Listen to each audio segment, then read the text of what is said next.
तेरी हिम्मत उस लड़ाई से जानी जाएगी, तेरी हिम्मत उस लड़ाई से जानी जाएगी और तेरी किस्मत तेरी पढ़ाई से जानी जाएगी, तेरी किस्मत तेरी पढ़ाई से जानी जाएगी। जय हिंद दोस्तों, कैसे हो आप सब। आशा करता हूँ कि आप सभी बिल्कुल अच्छे होंगे। चलिए आज हम लोग सीखने वाले हैं जो कि 10th क्लास में जो त्रिभुज पाठ है उसके कुछ इंपोर्टेंट क्वेश्चंस आपको पूछे जाएंगे। ठीक है, बताए भी जाएंगे, पूछे भी जाएंगे और काफी इंपोर्टेंट क्वेश्चंस हैं और कई बार ये आपको एग्जाम में देखने के लिए मिल भी चुके हैं। तो चलिए आइए देखते हैं हम लोग किस टाइप से क्वेश्चंस आपको मिलते हैं। ये जो क्वेश्चंस है ये 6 पार्ट का क्वेश्चंस है। ठीक है, और इस क्वेश्चंस को थोड़ा ध्यान से तुम लोग देखने का प्रयास करो और काफी इंपोर्टेंट क्वेश्चंस है। ये क्यों इंपोर्टेंट है ये सबको पता है, काफी बार ये एग्जाम में आप लोग को देखने के लिए मिल चुका है। इसमें क्या कह रहा है, यदि एक रेखा एक त्रिभुज ABC की भुजाओं को AB और AC को क्रमशः D और E पर प्रतिच्छेद करे। एक रेखा खींचा गया है, एक त्रिभुज है ABC। कैसा त्रिभुज है? ABC एक त्रिभुज है और उस ABC त्रिभुज में एक रेखा खींचा गया है और रेखा जो खींचा गया है वो AB को और AC को क्रमशः AB को D पर और AC को E पर प्रतिच्छेद किया है। तो अब क्या कर रहा है, तथा भुजा BC के समांतर हो। अब देखो प्रतिच्छेद भी किया है, ठीक, 2 जगहों पर, यानी AB को D पर और AC को E पर प्रतिच्छेद कर दिया है। लेकिन प्रतिच्छेद करने के बाद से अगला कंडीशन ये करा कि ये जो भुजा खींचा गया ना वो BC के समांतर है। किसके समांतर है? BC के समांतर है। तो अब हमको करना क्या है, और प्रश्न में ये कह रहा है कि सिद्ध कीजिए। क्या कीजिए? सिद्ध करके दिखाइए कि जो AD बटा AB है, यानी AD बटा AB बराबर AE बटा AC जो है, ये जो दोनों भुजाओं का अनुपात है वो बराबर है। ये हमको सिद्ध करके दिखा देना है। ठीक है, तो इसको हम लोग हल करेंगे। इसका नियम जो भी है वो सबको पता है। सबसे पहले दिया क्या गया है हम लोग ये जानने का प्रयास करेंगे। हाँ, सबसे पहले दिया है, क्या दिया है, जो DE है ना, जो DE रेखा खींचा गया है वो BC के समांतर खींचा गया है। तो यानी हमें ये दिया है कि DE जो है वो समांतर है किसके? BC के। DE जो है वो किसके समांतर है? एक बात और सबको पता है, जो प्रमेय 6.1 में दिया गया है कि जब ये रेखा जो इस रेखा के समांतर होगा, यानी जब DE जो है वो BC के समांतर होगा, उस स्थिति में हम लोग क्या लिख सकते हैं, AD बटा DB बराबर AE बटा EC लिख सकते हैं।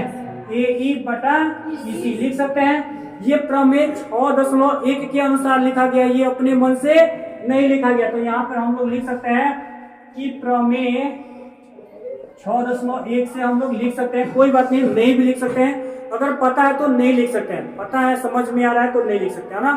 ठीक, अब सुनो हम लोग क्या करने वाले हैं। इसको इतना देर तक सबको कंप्लीट है, कोई दिक्कत है? यानी जब ये इसके समांतर रहेगा तो इसके जो भुजाओं के अनुपात होंगे बराबर होंगे, ये सबको पता है। अब हमको करना क्या है कि इसको उलट देना है। क्या करना है? यानी AD बटा DB बराबर AE बटा EC जो है इसको उलट देना है। यानी AD बटा DB को क्या लिखेंगे? DB बटा AD लिखेंगे। उलटने का मतलब ये हुआ। और यहाँ AE बटा EC है, इसको EC बटा AE लिखेंगे। उलट दो, यानी क्या लिख लेंगे इसको?